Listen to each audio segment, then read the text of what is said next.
this content is for kids. It's not for kids. Isn't that what I said? No, it's not for kids. If you are 13 years or younger, this is not for you. Do I have to kill somebody in order to actually make that point across? No, man, you don't have to kill Wait no a one. second. No. When we return to our planet, the High Court may well sentence you to torture. He likes movies, we like movies.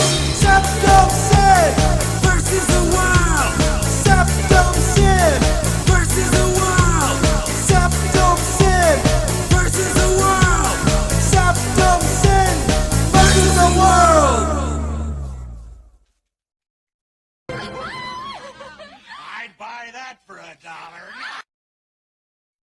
Greetings! You're watching SeptumSin vs. the World. I'm SeptumSin. Today we're covering the anthology High Death. High Death is again back from Brad Sykes and company to bring us a great anthology coming off the heels of High 8, but this one dedicated to, well, high definition horror. This anthology is one I saw a lot. It was around the time that I was kind of obsessed with Brad Sykes' work, and I had to check this out, which is what led me to this. And so I found this, and it's really easy to find this. It's got some pretty cool things. It's got some commentary tracks by the directors and so on. As far as the other, there's Anatomy of a Scream, making of documentary, scene selection, trailers, and teasers. Again, nothing huge, but still some fun stuff. So the wraparound is pretty interesting, as it is about these girls who are touring Hollywood for the first time, and this one stumbles upon this kind of underground tour of Hollywood, where they get these they have to watch these underground films on their phone, and it leads them to another kind of forbidden location. And they have fun at first, until we get to the end. Will there be puppies and rainbows? Well, you'll have to watch to find out. The truly horrifying stuff. So the first one of these stories is probably my favorite, which is Death Has a Conscience. Gotta wonder about that. I feel like it led on its strongest foot. This kind of existential feeling of dread just permeates as you have this person in a hotel. As he comes out, he sees this figure sitting on the bed ruminating about how he hates doing this, but things have to be done. And I will say that not just are the effects good, but the action and intensity builds to the point of being horrifying. I really, really feel this is where the strongest point of the film was. It kicks the film off with a bang, and it leaves you wanting more. Dealers of Death is the second one on there. And this is about this guy who is he likes to collect serial killer memorabilia because he's obsessed over it. But unfortunately, this leads him to screwing over the wrong people. This was an okay film, was acted well enough, shot okay, but to me, for something that has this cycle called high def, or going for that, it just didn't feel quite right or match the rest of the film. It was still decent, and it did have a nice little twang to it. Night Drop is another one. It kind of reminds me of the film Don't Rent Here Anymore. I probably got the title off, but You Can't Rent Here Anymore, which is also a fun film, where something like this happens, where this film, which is kind of a snuff film, gets dropped. And then there's this worry that this film could be cursed, sort of like The Ring. It's good. I'm not going to say it was the best on here, but it was a fun watch, and it kept my interest through most of it. Now, Brad Sykes' next one, which Cold Read, was masterfully done. It kept me guessing as to what was going on. I was as confused as the person doing the cold read throughout. And then when they had the reveal and the twist at the end, it led me to just kind of go, I was watching it sort of like that as it came on. So I was very happy with this. It's very intense.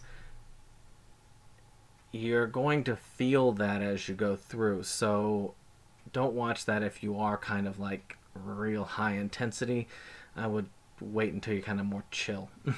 Maybe chill out with something like a beverage or whatever, whatever's legal, all right? The last one was The Muse. The Muse is a kind of H.P. Lovecraftian one. I don't remember a lot of it, per se, and that's not necessarily a good thing. But I also get kind of fascinated with some of these that pull from that sort of mythos. Lovecraft may not have been the best person, but man, his mythos is on point. It's just kind of fun to watch and look at. So, if anything, it was a decent foot to end on. So, how do I compare these two? I actually feel like this was getting its footing and this was on solid ground. I would put high def with the special features on par with something like VHS, and definitely ahead of the sequels. It has some intensity, and what I love about anthology films, which is the variety. You see a different take from each director, and you get a different feel. You can have these, and you can have one that's a dud, because you have a good possibility of having one that will shine. For every, say, dealer of death, you also have a death has a conscience to show, well, that's all right that that's okay, because this thing knocks the whole thing out of the park. And because of that, I have to give High Death an 8 out of 10.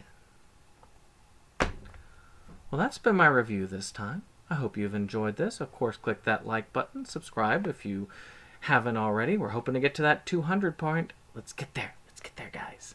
And of course, share, because sharing is caring. Of course, during this time of difficulty, while we are all here, we're going to be continuing to do our live vlogging, which will take place every Monday night, 8 o'clock Eastern Standard Time. Supposedly ending at 9, but, And if there's room, let's do it. And if there isn't room, join us in the comments. I want us to, just have some fun. Get a good conversation going. But, of course, let's talk about the YouTube shoutouts. Coming up next.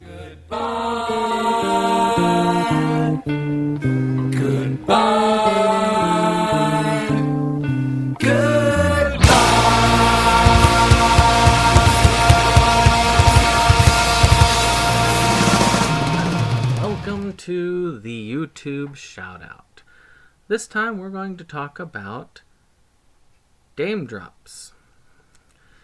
I know, it's kind of an interesting one to go with. He's a pretty high roller when it comes to this, but he is a fun character to watch.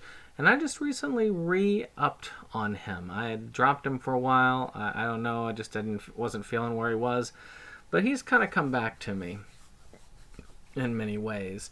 And he's been doing some creative things to get through this. He does these videos where he does these fast food reviews. He'll go in his car and he'll try out these new things. If you can think of something that's been created by fast food in the last probably 10 years or so, he's probably tried it in his car at some point. Now he's been doing some frozen food reviews, which I found very entertaining. I loved his frozen pizza and Hot Pocket reviews. They're just an entertaining way of doing it, very comical. And, he's got a decent number of people on his, but he could always use a few more. If you haven't checked out this person's YouTube channel, you really should. Check out the link below. It's super official. Alright, have a good one.